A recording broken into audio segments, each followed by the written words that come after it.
February 19ರಂದು ಸಾರಿಗೆ ನೌಕರರು ಮತ್ತೆ ಬೃಹತ್ ಸಮಾವೇಶ ಬೆಂಗಳೂರು ಚಲೋಕ್ಕೆ ಈಗ ಕರೆ ಕೊಟ್ಟಿರುವಂಥದ್ದು. ಸಾರಿಗೆ ನೌಕರರ ಬೇಡಿಕೆಗಳನ್ನು ಈಡೇರಿಸುವಂತಹ ನಿಟ್ಟಿನಲ್ಲಿ ಸರ್ಕಾರದ ವಿರುದ್ಧ ಅಥವಾ ಸರ್ಕಾರದ ಗಮನ ಸೆಳೆಯಲಿಕ್ಕೆ ಮತ್ತೆ ಸಾರಿಗೆ ನೌಕರರು ಜಂಟಿ ಕ್ರಿಯಾ ಸಮಿತಿ ಮತ್ತೆ ಈಗ ಒಂದಾಗಿರುವಂಥದ್ದು. ಇದೇ ಫೆಬ್ರವರಿ 19 ಗುರುವಾರದಂದು ಸಾರಿಗೆ ನೌಕರರ ಬೇಡಿಕೆಗಳು ಏನಿದೆ ಅದನ್ನು ಈಡೇರಿಸಬೇಕನ್ನುವಂಥ ನಿಟ್ಟಿನಲ್ಲಿ ಬೃಹತ್ ಸಮಾವೇಶವನ್ನು ಮಾಡಲಿಕ್ಕೆ ಅಂದರೆ ಬೆಂಗಳೂರು ಚಲೋವನ್ನು ಮಾಡಲಿಕ್ಕೆ ಬೆಂಗಳೂರಿನ ಫ್ರೀಡಂ ಪಾರ್ಕಲ್ಲಿ ಈಗ ಜಂಟಿ ಕ್ರಿಯಾ ಸಮಿತಿ ಹಾಗೆ ಸಾರಿಗೆ ನೌಕರರ ನಿಗಮಗಳು ಈಗ ಮುಂದಾಗಿದೆ ಅಂತಲೇ ಹೇಳ್ಬೋದು.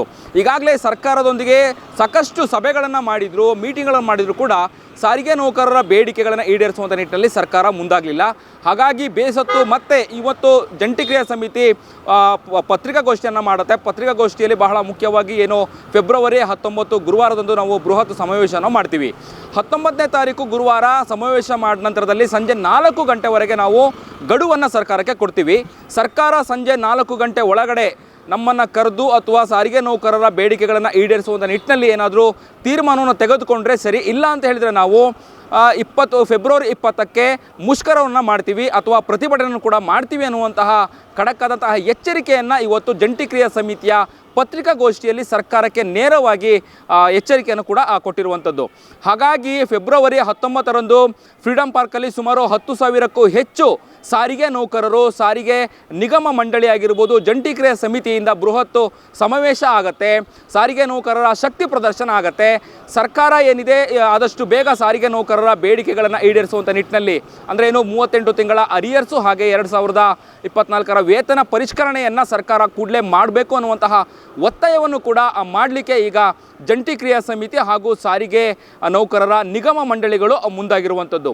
ಒಂದು ವೇಳೆ 19ನೇ ತಾರೀಕು ಫೆಬ್ರವರಿ ಸಂಜೆ 4 ಗಂಟೆ ಒಳಗಡೆ ಜಂಟಿ ಕ್ರಿಯಾ ಸಮಿತಿ ಅಥವಾ ಸಾರಿಗೆ ನೌಕರರ ಒಂದು ಬೇಡಿಕೆ ಈಡೇರಿಸಲಿಲ್ಲ ಅಂತ ಹೇಳಿದ್ರೆ ನಾವು ಪ್ರತಿಭಟನೆಗೆ ಕರೆ ಕೊಡ್ತೀವಿ. ಹಾಗೂ ಪ್ರತಿಯೊಂದು ಬಸ್ಸು ಕೂಡ ಅಂದರೆ KSRTC ಬಸ್ ಆಗಿರ್ಬೋದು, BMTC ಬಸ್ಸು ರಸ್ತೆಗೆ ಇಳಿಯಲ್ಲ, ಬೃಹತ್ ಪ್ರತಿಭಟನೆ ಮಾಡೇ ಮಾಡ್ತೀವಿ ಅನ್ನುವಂತಹ ತೀರ್ಮಾನಕ್ಕೆ ಸದ್ಯ ಜಂಟಿ ಕ್ರಿಯಾ ಸಮಿತಿ ಬಂದಿರುವುದು.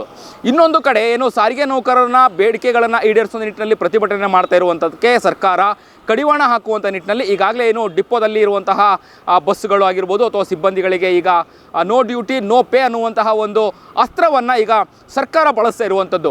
ಈ ಎಲ್ಲ ಅಸ್ತ್ರಗಳನ್ನು ದಾಟಿ ಸಾರಿಗೆ ನೌಕರರು ಜಂಟಿ ಕ್ರಿಯಾ ಸಮಿತಿಯವರು ಸರ್ಕಾರದ ಎದುರಾಗಿ ಅಂದರೆ ಬೇಡಿಕೆಯನ್ನು ಈಡೇರಿಸುವಂಥ ನಿಟ್ಟಿನಲ್ಲಿ ಏನು ಬೃಹತ್ ಸಮಾವೇಶನ ಮಾಡುವಂಥದ್ದು ಅಥವಾ ಬೆಂಗಳೂರು ಚಲೋವನ್ನು ಮಾಡುವಂಥದ್ದು ಮುಷ್ಕರಕ್ಕೆ ಕರೆ ಕೊಟ್ಟಿದೆ.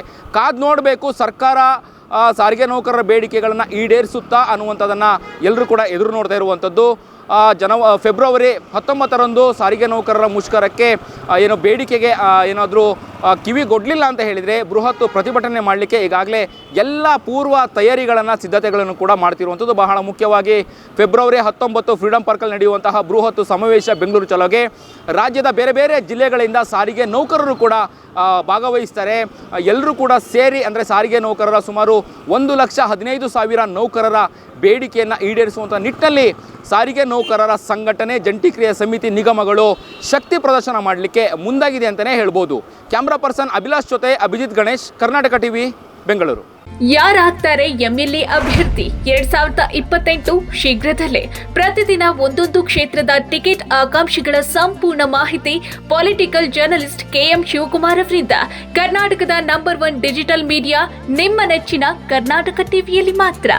ನೀವು ಸಣ್ಣ ಆಗ್ಬೇಕಲ್ವಾ? ಅದು ಒಂದು ಉತ್ತಮ ಆಹಾರದಿಂದ ಸಣ್ಣ ಆಗ್ಬೇಕಲ್ವಾ? ಪ್ರತಿದಿನ ನಮ್ಮ ಜೀನಿ ಸ್ಲಿಮ್ ನ ಯೂಸ್ ಮಾಡಿ ಯಾವುದೇ ಸೈಡ್ ಎಫೆಕ್ಟ್ ಇಲ್ದಂಗೆ ನೀವು ಸಣ್ಣ ಆಗ್ತೀರಾ.